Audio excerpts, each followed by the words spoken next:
So as a follow-up to the Reebok video, I'm going to make a video of stripping a factory customized Adidas jersey. There will be a few things that we take off of this jersey. First thing will be this button down here. That's going to come off. I have a separate video for that. We're going to take off the factory McDonough customization. That's going to come off. And then finally, the controversial thing. So we're going to take the fight strap off because they're really thin and they hang out beneath the bottom of the jersey almost, as you can see. It's almost to the bottom of the jersey.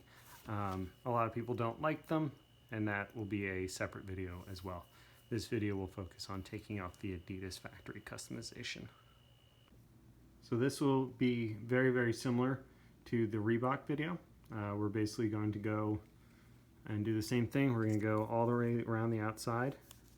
And we're going to break all these seams, and we'll just go all the way around the numbers and take those off. And then the front vinyl will pop right off.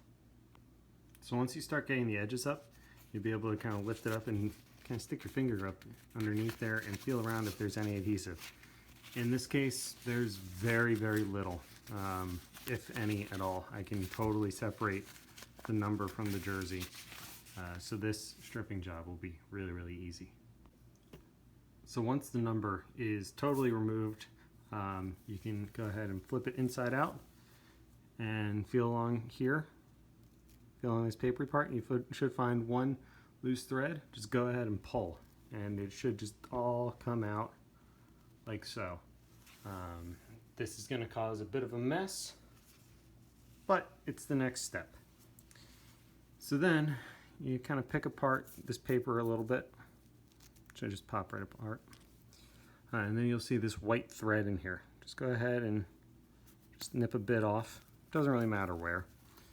And then you're going to work your way around and skip a good chunk, pop another bit, and then you can pull. And then that white thread should come out relatively easily. And then just do that for the entirety of the inside of the number.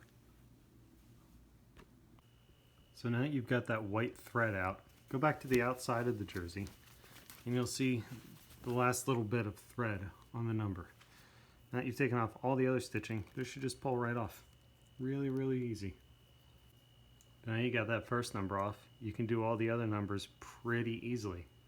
Next thing we'll do is take off that nameplate. So the nameplate on this Rangers jersey is going to be kind of difficult because it's blue stitching on blue fabric on a blue jersey. Fortunately, if you do the same trick that we did before, where we hold the nameplate in one hand and pull the actual jersey, you can see exactly where the stitching is. In this case, it's right here. And I know it's right here. I know it's kind of hard to see, but there's just one line of stitching on the outside. That guy right there. And you pop that off and just go around.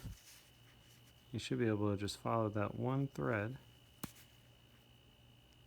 Pull that out. Here we go. And then look, it just separated. So once you get a good chunk of that stitching undone, you'll see that, again, just like on the Reebok, there is no glue on the back side. And it should just come right off. So now that you've removed all of the lettering from the jersey, you can go ahead and wash it. Just on cold with a little bit of detergent, let it hang dry, and that'll get rid of any kind of dirt and residue that's on the jersey. Once you've done that, you can iron the jersey and all of those numbers should come right out.